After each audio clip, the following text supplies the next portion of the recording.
വിവാദങ്ങൾക്ക് പിറകെ പോയി ജനശ്രദ്ധ മാറ്റാനാണ് ഇരുമുന്നണികളും ശ്രമിക്കുന്നതെന്നും എന്നാൽ വികസനമൂന്നി പറഞ്ഞാണ് ബിജെപി ജനങ്ങളെ സമീപിക്കുന്നതെന്നും എൻഡിഎ സ്ഥാനാർത്ഥി C Krishnakumar Palakkad meet the പ്രസിൽ സംസാരിക്കുകയായിരുന്നു അദ്ദേഹം. അപ്പോ രണ്ട് മുന്നണികൾക്ക് ഇത്തരം വിവാദങ്ങളുടെ പിന്നാലെ പോയി ജനശ്രദ്ധ തിരിച്ചുവിടാൻ ഞങ്ങൾ ഇവിടെ വികസനത്തോട് ചർച്ച ചെയ്യണം.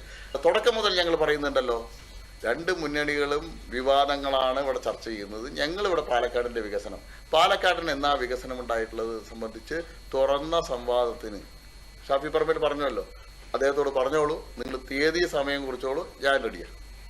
ഏറ്റവും അടിയന്തരമായിട്ട് ഞങ്ങൾ ശ്രദ്ധ കൊടുക്കുന്ന കാര്യം ഫസ്റ്റ് പ്രിഫറൻസ് 3 പഞ്ചായത്തുകളിലെയും രൂക്ഷമായിട്ടുള്ള കുടിവെള്ളക്ഷാമം പരിഹരിക്കുക എന്നുള്ളതാണ്. അതിനുള്ള പദ്ധതികൾ കേന്ദ്ര പദ്ധതി ഉണ്ട്.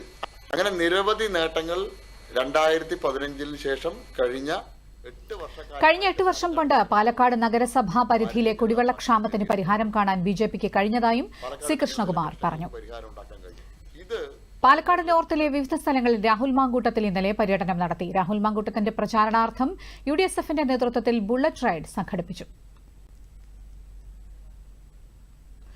LDF സ്വതന്ത്ര സ്ഥാനാർത്ഥി പി സരിൻ വാരാമ്പള്ളം, കാട്ടൂർ, കല്ലേക്കാട് തുടങ്ങിയ പ്രദേശങ്ങളിൽ വോട്ടർമാരെ നേരിൽ കണ്ട് വോട്ട് അഭ്യർത്ഥിച്ചു. സരിന്റെ ഇന്നലത്തെ പര്യടനം കളപ്പറമ്പിൽ അവസാനിച്ചു.